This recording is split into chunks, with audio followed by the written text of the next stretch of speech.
রাধে কৃষ্ণ। বন্ধুরা, একটা সুন্দর সকাল দিয়ে আজকে দিনটা শুরু করে দিলাম।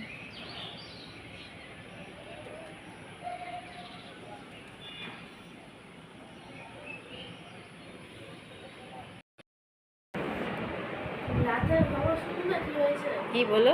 আমি তো শুনতে চাই। কে এসেছিল? হ্যাঁ, দিয়ে দিয়েছি বর্মশাইকে চা বিস্কুট সকালের।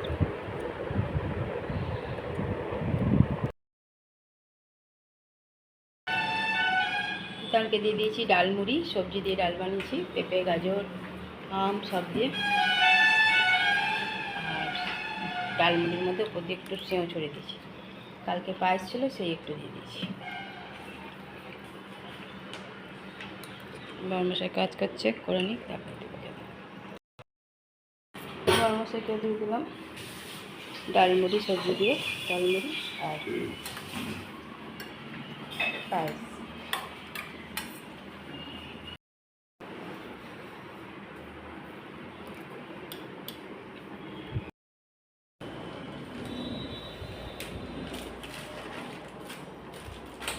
চশমাটা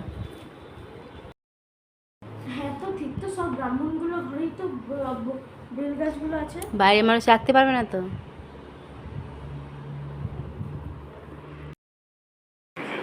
চন্দনাকে দিয়ে দিলাম চা বিস্কুট, দুটো নিকুতি। মহারানী চান হয়ে গেছে, বসে আছে। আজকে নিজেরটা পড়েছো তো? ঘরে বৃহস্পতিবারের পুজো দেওয়া হয়ে গেল, পুজো দিয়ে দিয়েছি। মহারানী বসে আছে, চান টান হয়ে গেছে। এখানে না ডাকলে, ফ্যান না চালিয়ে গরমে বসে থাকতো। পুজো দিয়ে দিয়েছি, পুজো দেওয়া হয়ে গেছে। আর দেখো ঘেমে চান, এত গরম লাগছে। বাইরে কত প্রচণ্ড পরিমাণে রোদ দেখো। গুড আফটারনুন বন্ধুরা, কেমন আছো? আশা করছি ভগবানের কৃপায় প্রত্যেকে ভালো আছে, আমরাও ভালো আছি। চান করে এসে পুজোও দিয়ে দিলাম। বৃহস্পতিবারে পুজো, জানোই তো অনেকটা দেরি হয় পুজো দিতে। তার মধ্যে তুতান আজকে দেরি করেছে চান করে বেরোতে। ওকে বকলাম, তখন বেরিয়ে এলো। তারপরে আমি আবার কাপড় টাপড় ভিজিয়ে চান করে পুজো দিতে জোগাড় করতে লাগলাম। সে করতে চন্দনা এলো, চন্দনাও কাজ টাজ করতে লাগলো, ঘর মুছে দিল, পুজো দিতে লাগলাম। চন্দনা কাজ করে চলেও গেছে, আমারও পুজো দেওয়া কমপ্লিট হয়ে গেছে। আর বৃহস্পতিবারে পুজো অনেকটাই দেরি হয়। এবার খাওয়া দাওয়া করবো। তুতানের তো আগেই চান হয়ে গেছে, বর্মশাইয়েরও চান হয়ে গেছে, বসে আছে দুজনাই। এবার গিয়ে খাওয়া দাওয়া করি, চলো, তারপর আবার আসছি। দিয়ে দিয়েছি দুপুরের খাবার। বর্মশাইয়ের ডিউটিও পড়েছে, দৌড়াবে এক্ষুনি। তুতানকেও দিয়ে দিয়েছি। আজকে খাবার মেনুতে আছে সবজি দিয়ে ডাল করেছি, মানে গাজর, পেঁপে, আম সব দিয়ে অরহরের ডাল, বড়া ভেজে রেখেছি কতগুলো, আর বড়ার তরকারি ঝিঙে দিয়ে, গরম গরম ভাত। বর্মশাইকে দই দিয়ে দিয়েছে তুতান, কিন্তু নিজে নেয়নি। চলো খাওয়া দাওয়া করুক।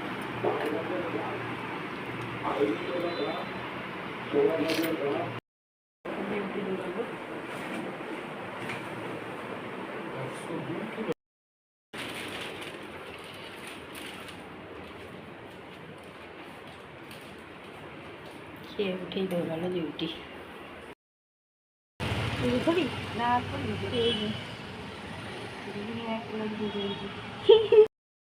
তুতানকে পাঠিয়েছিলাম নিচের দোকানে সিঙ্গারা আনতে, নিয়ে এসেছে। চলো সন্ধ্যা পুজোটা দিই, তারপরে দুজনে সিঙ্গারা খাবো। হাঁপিয়ে গেছে মেয়েটা।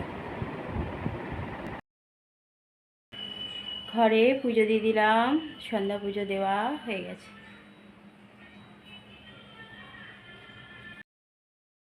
সন্ধ্যা পুজো দেওয়া হয়ে গেছে।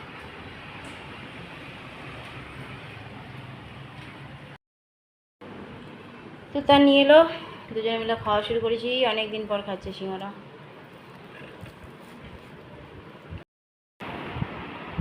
এই মানুষটা আজকে রাতে খাবার খায়নি, খেয়েছি, দুমুঠো ভাত খেয়েছে, খাচ্ছিল না, জোর করে ধরেছি। বড় সেটা জায়গা দুটো, একটা আইসক্রিম খেয়েছি। দু বোতল জল খেয়েছি ঠান্ডা। না না, জলটা খাই। কোথায় জল খেয়েছি?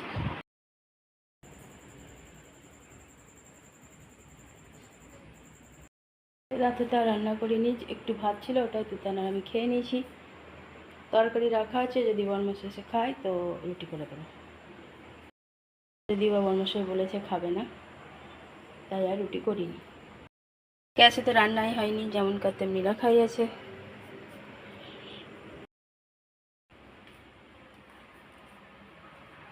তুতান এখনও ঘুমায়নি, বরমাসায় ডিউটি থেকে এখনও আসেনি। তেমনি গরম লাগছে, কিন্তু বাইরে মনে হচ্ছে ঠান্ডা হাওয়া দিচ্ছে। এখনো বরমাসায় ঘরে আসেনি, বাইরে ঠান্ডা ঠান্ডা হাওয়া দিচ্ছে, পতাকাটা নড়ছে।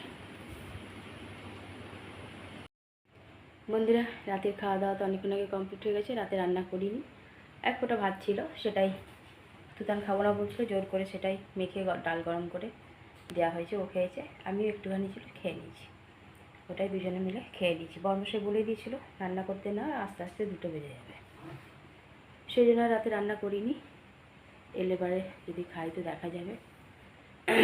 অত রাতে এসে আর কিছু খাবেও না। ঘরে প্রচণ্ড গরম লাগছে, কিন্তু বাইরে ঠান্ডা হাওয়া দিচ্ছে, কোথাও বৃষ্টি হচ্ছে মনে হয়, বেশ ঠান্ডা হাওয়াটা আসছে। এই ঘরে বসেছি তো বেশ ভালো ঠান্ডা হাওয়া আসছে, কিন্তু ঘরের মধ্যে একদম গুমোট লাগছে, কারণ জানলা দরজা বন্ধ, মশা ঢুকছে বলে। এখনও বরমশাই এসে পৌঁছায়নি, 2টো বাজছে। চিন্তা করো কখন আসে, দেখা যাক। তুতানকে ঘুমাতে বলছি, ও ঘুমায়নি, ওর শরীরটা একটু খারাপ, সর্দি সর্দি লেগে আছে। তো সেই বিকালবেলায় দুজনে মিলে একটু সিঙ্গারা খেয়েছিলাম।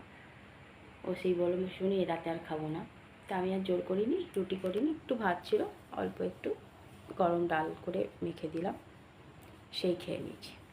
রাতে সব কাজই কমপ্লিট হয়ে গেছে। ছোটোরও মেসেজ করেছিল, ছোটো ঘরে ঢুকেছে। ও তো হোটেল আর ওর ঘরটা অনেকটাই দূরে, তো ওদের বাস নিয়ে যাওয়া নিয়ে আসা করে ওদের ছেলে মেয়েগুলোকে। আর দেবম তো ঘরেই রয়েছে, আজকে ঘর পুরো গুছিয়েছে, পরিষ্কার করেছে, ঝাড় ফুল করে একদম সুন্দর করে রেখেছে। আজকে সন্ধ্যেবেলা কোচিং আর যায়নি, দুপুরেটাও যায়নি, সন্ধ্যেটাও যায়নি। বারণও করলাম, যদি বেশি রোদ হয় তো যাবে না, কারণ রোদের তেজ খুব হয়েছে, সহ্য করা যাচ্ছে না। আর লখনৌতে তো আরোই তেজ রোদের। চলো বন্ধুরা, ওর সাথেও কথা হয়ে গেছে, দিদিভাইয়ের সাথে তো বিকাল সন্ধ্যেবেলায় কথা হয়েছে। বন্ধুরা, অনেক অনেক ভালোবাসা নেবে, আর আমার ভিডিওটা অবশ্যই লাইক শেয়ার কমেন্ট সাবস্ক্রাইব করে দিও, বেল আইকনটা টিপে দিও। কাল আবার একটা নতুন ভিডিও নিয়ে আসছি। আজকের মতো টাটা, বাই, শুভরাত্রি, রাধে কৃষ্ণ।